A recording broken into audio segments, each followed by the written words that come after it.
So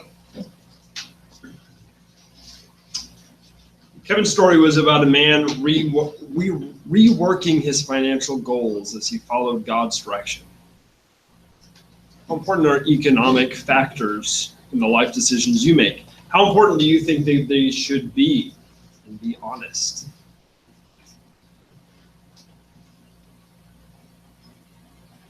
I think they should be what God leads you to be. It should be what God leads you to be. I mean, this is going to sound cynical, but I'm torn in two different directions with the message this guy's trying to give. In one way, he's exactly right that you need to be open to God and to God's leading and for God to be in control of your life and show you the way to go. But on the other hand, he seems to be condescending with our normal lives, that if we're not being called to cure hunger in the world and do all these great things and these huge things, God calls us all to do different things. Mm-hmm. Doctors, lawyers, ministers, whatever. And if we allow ourselves to be used in the way that God calls us to be, there's not many poor people that are able to accomplish a whole lot to help others. Mm-hmm. And if God blesses you with the ability to use the resources mm-hmm. He's given you to help others, mm-hmm. then that's important. And we shouldn't be ashamed of the blessings that God has given us as long as we are open to Him and respond to Him in the proper way. Mm-hmm. And this guy just seems to say that if you're not, I don't know, selling everything you've got and going to work somewhere in the third world country to help people there, is that helping more people than what you're able to do for what you're doing now in the way God has called you to live your life now? I just don't think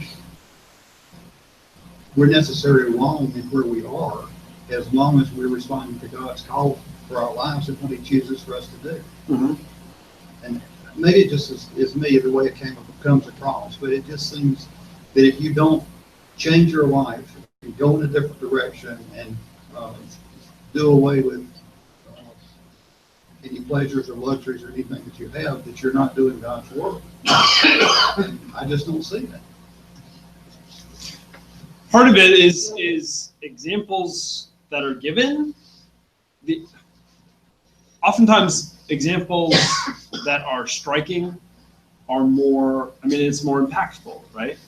And that's part of what's going on, is telling two stories about people who completely changed their life and did something totally different is going to be more impactful than, two stories of people who changed their life a little bit and did something a little bit different than what they, that's part of it.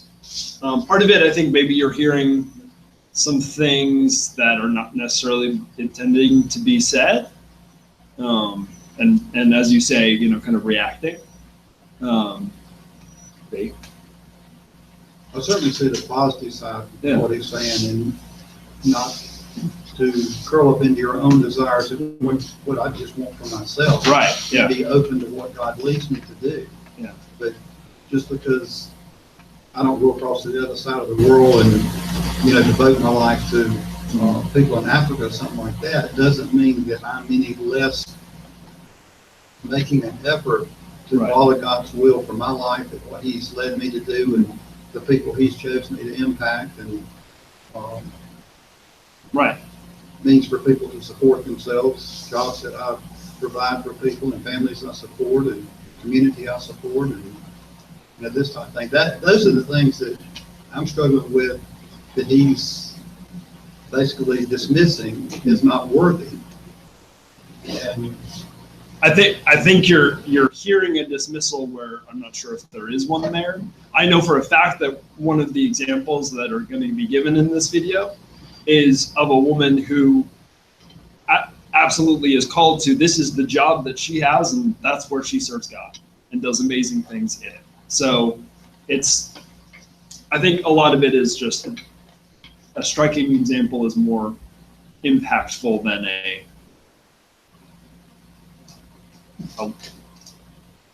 less strike or a less drastic change is not as the vast majority of us absolutely. in that Yeah.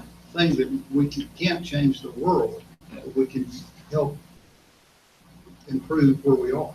Okay. And help other people that way. So maybe let's go to the end, right? So one of the questions that he kind of throws out there is, what is your problem? Right?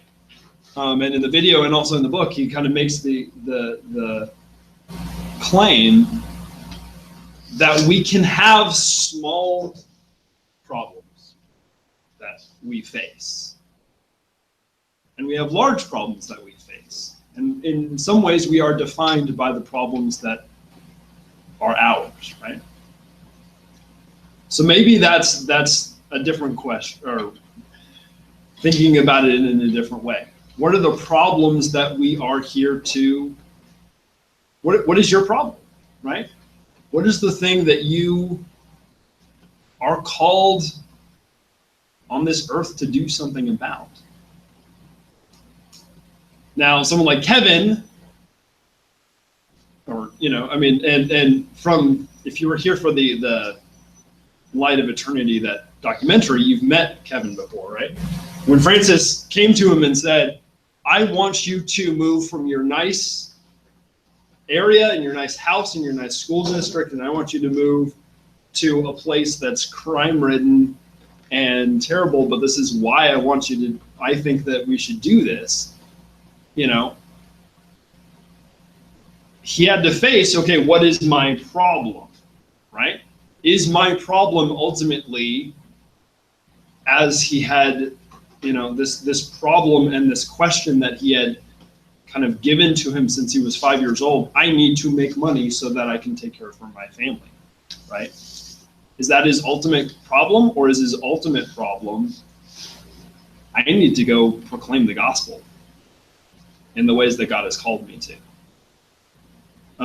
Now, for him, yes, he gave up a job where he was, I'm sure, doing amazing ministry there at Menlo Park, but felt that he was called to do ministry in Bayview. And it was very, very different, right? Yes, he took an insane pay cut in that, but he also got a lot of fulfillment because it was what God was leading him to do. So the question, we can all ask that question, what is my problem? What is the thing that God has called me to do something about? No, it may not be moving to Africa and doing something like that. But you think God calls us to do something? Just yeah, something. Absolutely. Even the tiniest little thing to help somebody else, that's something. Yeah. He knows we all can't just give up everything in the world and go out and, right. Do something. Yeah. Even, working locally or within your very own church. Absolutely. Giving. Absolutely. Yeah. And a way to think about that is the way of framing that can be this idea of problem, right? Is your goal in working in the church, right? Is your goal in working in the church to bring more members to the church? Or is it to do the work of the kingdom here in this place? There's a difference in scale there, right? The outcomes may be the same. What we do may be exactly the same, but what is the motivation? What are we trying to do? That may be different. And so the idea here, and again, he fleshes this out more in the book a little bit, but what we are supposed to do as we grow and mature in our faith is not to eliminate problems. It's to be able to take on bigger problems. To take on those things that are larger. Yes, so we start with these small things. Just like we talked about last week, or on the take-home paper that I gave you, spend a day and just say, I'm going to be open to what God is going to call me to do this day. And it may be just smiling at someone at the grocery store. And that may be it, right? It may be helping somebody on the side of the road. It may be, I don't know what it is, right? And as we start to kind of learn how to do that and learn to pay attention to those things that God is calling us to do, then we can start doing bigger and bigger and bigger things, right? Until, maybe our entire life we're doing all of these things behind the scenes and helping people constantly and paying attention to where God is opening doors. It's good. I thought Judy said it much better than I was trying to say it. I don't think God is calling all of us to fold up our tents and go through these huge doors and these amazing things. Because if we all go do that, who's going to do the work that we're doing here? And, this little church is amazing that it's able to accomplish the things that it does. And each of us as individuals are called to do different things in our everyday lives as well. And those things are important too, and that's what I was trying to say is, it seems like he's lessening God's call for little us, and is expecting us to just go out and do these amazing things, and somebody's got to do the grunt work for him in our everyday lives. But here's the thing. So often those amazing things are grunt work. Right? So the first example is Kevin, right? And you notice he was not called to go to Africa. He was called to the other side of the town, the city that he's in, that's not so nice. He was called to do ministry in a place that was less comfortable and convenient. And you know what his ministry probably looks a whole lot like? Grunt work. It looked, it's not, they're a year into this when they filmed this, right? And he was walking around a neighborhood with 4 guys, right? This is not, he was called here and then literally thousands of people descended upon this little church and it was filled and done all, no, that's not. The amazing thing is that he chose to do this as his ministry, right? And it is that small. Absolutely. This tiny little thing, tiny little church. Yeah. And it's grown and grown, but we've been able to. I think the problem, you talked about a problem. Yeah. The problem would be to me, okay, do I do something or do I not do something? Mm-hmm. You make the decision. That is the problem.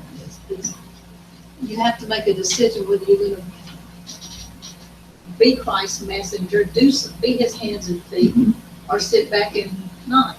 Right. And before you stand the door. Right? Sit back and wring your hands on the problem. Right. talk about it. Oh, and just hang it out, playing it off. Yeah. Absolutely. Or expect somebody else to do it. Yeah. Well, yeah, and think about the food bank is an excellent example, right? Our membership as this church is what, 67, I think, off the top of my head, somewhere around there.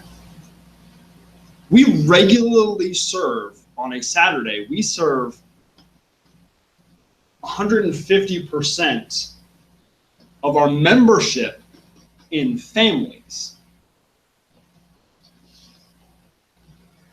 Think about that. Like, that is some big stuff, right? When we're in the midst of it, it seems like, oh yeah, we just have to do this, right? You and I went and picked up some food from Bilo earlier, right?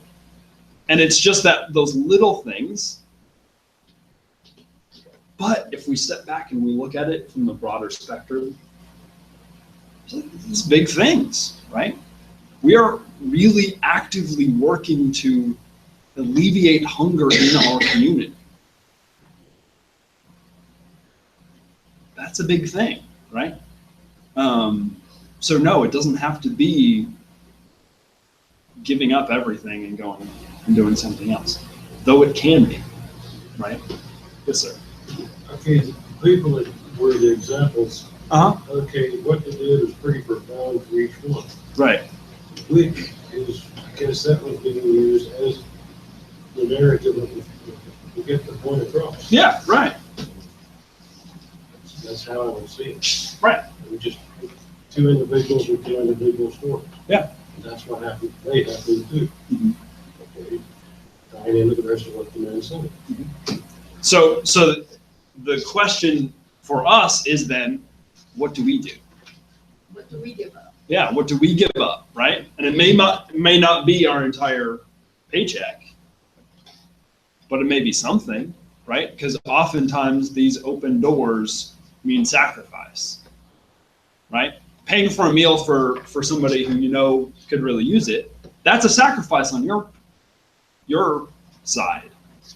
But the reward is so much greater, right? That's the idea. The other question that he ended with was, why am I here, right?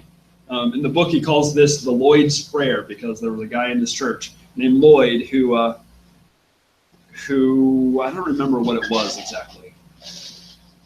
He was in an accident or something like that, and he survived, and then asked himself, okay, why am I around? Why am I still living? Right? Very similar to what the lady in the, I don't remember her name, but what she asked as well, you know, I survived this bombing, so what do I do now with it? And oftentimes it's those times where we kind of sometimes it's when we face those challenges, sometimes when we face our mortality that we realize, okay, there's a reason I'm here. And maybe that kind of wakes us up to do something. Let's not do that. Let's talk about wisdom a little bit. Let's go to Proverbs 8.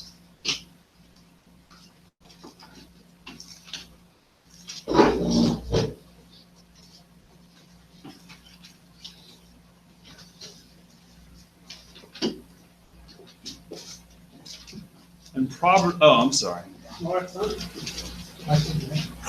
8 is an interesting one. The book, the way he introduced this section is that as he was growing up in the Midwest, it was really funny if you say, oh, I love this hot dog. They thought it was really funny to say, well, why don't you marry it, right? We all did this in middle school or whatever it was. Some of us said it way past middle school, but that's okay. Not wanting it. Right, exactly. And he says that the Jewish people loved wisdom, and they loved it so much they almost wanted to marry it, right? They personified wisdom in Proverbs as this woman. Does not wisdom call, and does not understanding raise her voice? 6-11. Hear, for I will speak noble things, and from my lips will come what is right. For my mouth will utter truth. Wickedness is an abomination to my lips. All the words of my mouth are righteous. There is nothing twisted or crooked in them. They are all straight to one who understands, and right to those who find knowledge. Take my instruction instead of silver, and knowledge rather than choice gold. For wisdom is better than jewels, and all that you may desire cannot compare with her. I, wisdom, live with prudence, and I attain knowledge and discretion. The fear of the Lord is hatred of evil, pride and arrogance. And the way of evil and perverted speech I hate. Oh, we're supposed to skip. 17. I love those who love me, and those who seek me diligently find me. 34-36. Happy is the one who listens to me, watching daily at my gates, waiting beside my doors, for whoever finds me finds life and obtains favor from the Lord. Those who miss me injure themselves, and all who hate me love death. And this is all that the image of this is, this woman who is in the center of town and calling out, begging people to listen to wisdom. How valuable is wisdom? What are its perks? In what ways does wisdom love those who love wisdom?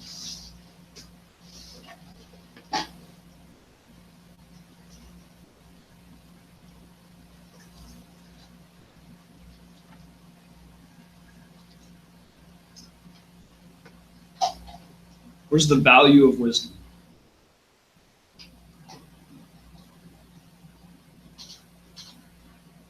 Sometimes it keeps you out of trouble. Keeps you out of trouble. Does wisdom allow you to? Now I'm trying to find the word. Study, review, think, all those things to try to determine what it is you're being called to do or what you're being called to do. Right. It gives you the ability to see kind of with different eyes, to understand maybe more fully what the issue is. Like you was talking about we often think about, is it option A or option B, when it's really a lot more options available to us, right? Discern, try to use wisdom to help discern. Yeah. Well, well, Right. what will I do?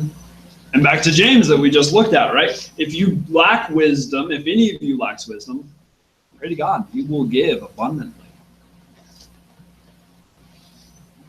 What are the perks of wisdom?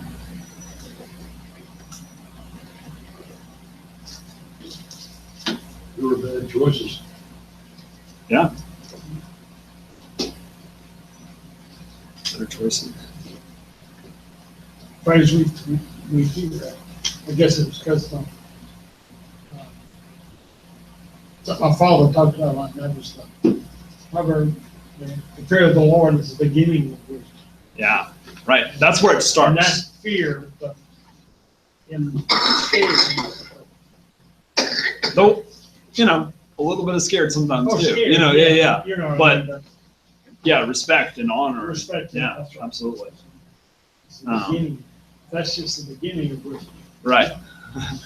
That's when we're just starting. And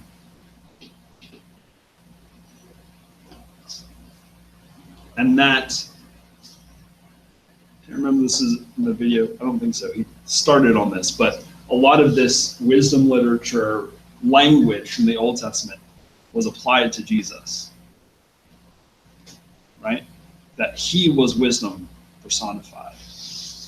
He was the one who saw not option 1 of getting rid of the Romans, option 2 of, fleeing the Romans, not option 3 of appeasing the Romans, but option 27 or whatever it was, sacrificially giving His life, giving salvation to all the world. That's not a plan, a door that they were expecting, but that's the one that He chose, right? And He ascended into heaven. He sits on the right hand of God the Father Almighty. From thence He will come to judge the living and the dead, and He will call us up as what? His pure and spotless bride.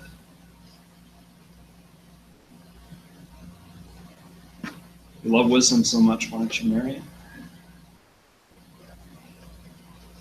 Let's pray. Lord God, thank You for this day. Thank You that You give us wisdom when we ask. And that You show us what we can do. You show us problems in our world, big ones and little ones. You give us the courage to go through Your open doors, to do something about those problems.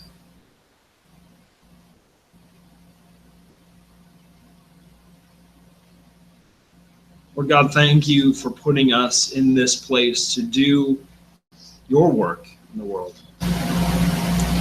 Help us to discern what it is through Your wisdom and to do it. In Christ's name we pray.